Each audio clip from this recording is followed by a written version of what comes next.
আসসালামু আলাইকুম। এর আগের ভিডিওতে আমরা দেখছিলাম যে কোন কোন অধ্যায়গুলা বা যে অধ্যায়গুলা পড়লে অতি সহজেই 7টা সৃজনশীল অ্যান্সার করা যায় বা ভালোভাবে সৃজনশীল জেনারেল ম্যাথে ভালো করা যায় সেই অধ্যায়গুলো দেখছিলাম। আজকে এই ভিডিওতে আমরা দেখব সেই অধ্যায়গুলা থেকে কোন কোন অঙ্কগুলা পড়লে বা শর্ট সাজেশন হিসেবে যে অঙ্কগুলা পড়লে আমরা অতি সহজে অ্যান্সার করতে পারবো বা আমাদের পরীক্ষার ভিতরে আসবে সেই ম্যাথগুলো আমরা দাগায় দেওয়ার চেষ্টা করব।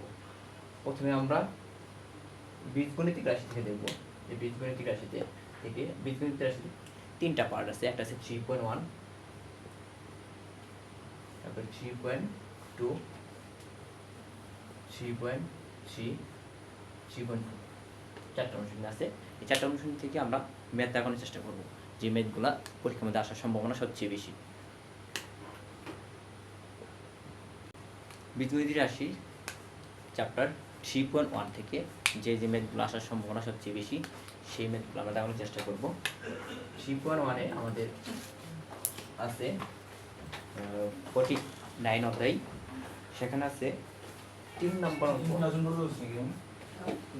3 নম্বরটা, তারপরে আছে 5 নম্বর অঙ্ক,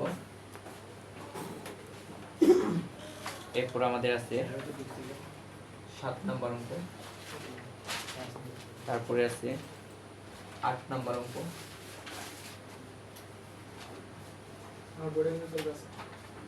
এবং 9 নম্বর। আচ্ছা, এরপর আমরা দেখি বীজগণিতিক রাশি 3.2 এর যে ম্যাথগুলো আছে।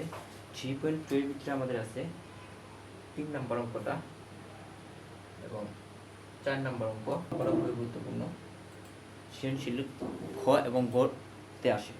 এর পরবর্তী আছে আমাদের 10 নম্বর এবং 12 নম্বর ম্যাথ।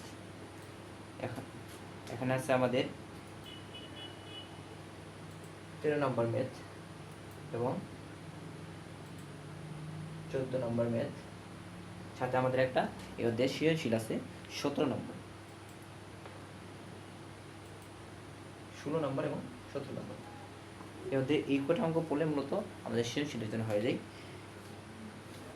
এর পরবর্তীতে আছে আমাদের 3.3তে আমরা মূলত এখান থেকে খ এবং গর জন্য তেমন ম্যাথ আসে না, আসে শুধু ক নাম্বারের জন্য।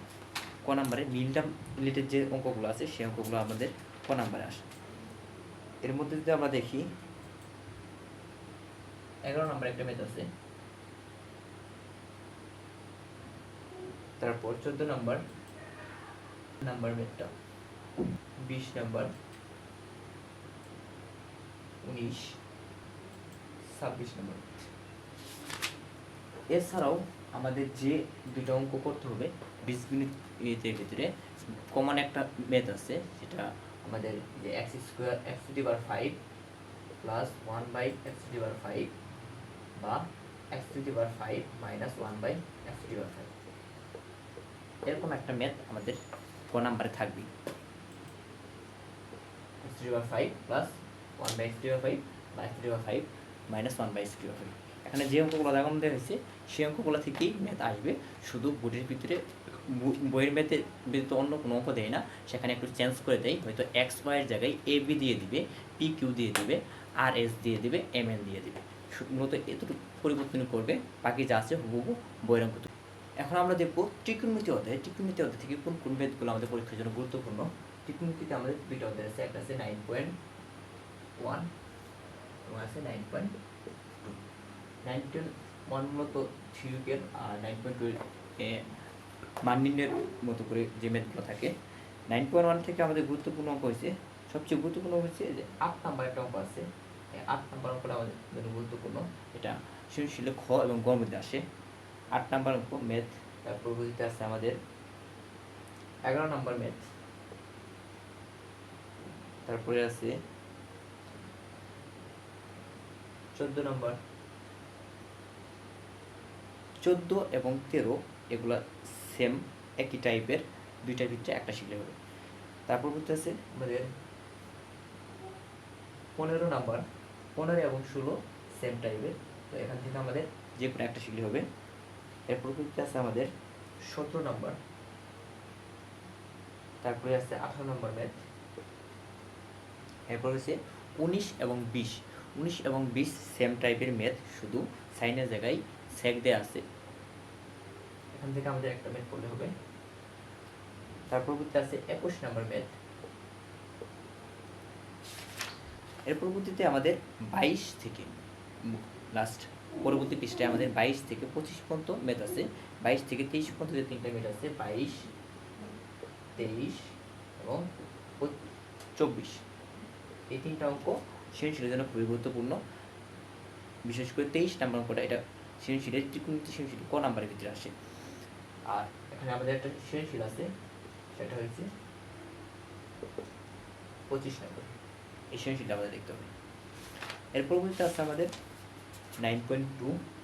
9.2 এর যে ম্যাথগুলো আমাদের মান রিলেটেড, যে ম্যাথগুলো আছে, যে আমরা যদি 0 ডিগ্রি, 30 ডিগ্রি, তারপর যদি 60 ডিগ্রি, 45 ডিগ্রি, 90 ডিগ্রি মানগুলো জানি, সরাসরি মান বসায় কিছু ম্যাথ আছে। এই মান বসানোর ম্যাথগুলোর ভিতরে আমাদের এই যে 8 থেকে 14 পর্যন্ত যে ম্যাথগুলো আছে, এখান থেকে আমাদের শুধু 11 এবং 14 নাম্বার এই টাইপের ম্যাথ করলে হবে, কারণ সবগুলো টাইপ সেম, শুধু মান বসাবা, ক্যালকুলেশন করবো। এর পরবর্তীতে আছে আমাদের সবচেয়ে গুরুত্বপূর্ণ, যেটা সৃজনশীলের খ এবং গ নাম্বারে থাকে, সেটা হচ্ছে 18 নাম্বার ম্যাথ। 18 নাম্বার, 18, 19 এবং 21 নাম্বার ম্যাথ, তিনটা ম্যাথ সেম, এখান থেকে যে কোনো আমাদের একটা টাইপ করলে হবে। এর পরবর্তীতে আছে আমাদের 20 নাম্বার। তার পরবর্তীতে অপর পৃষ্ঠায় আমাদের 23 থেকে 26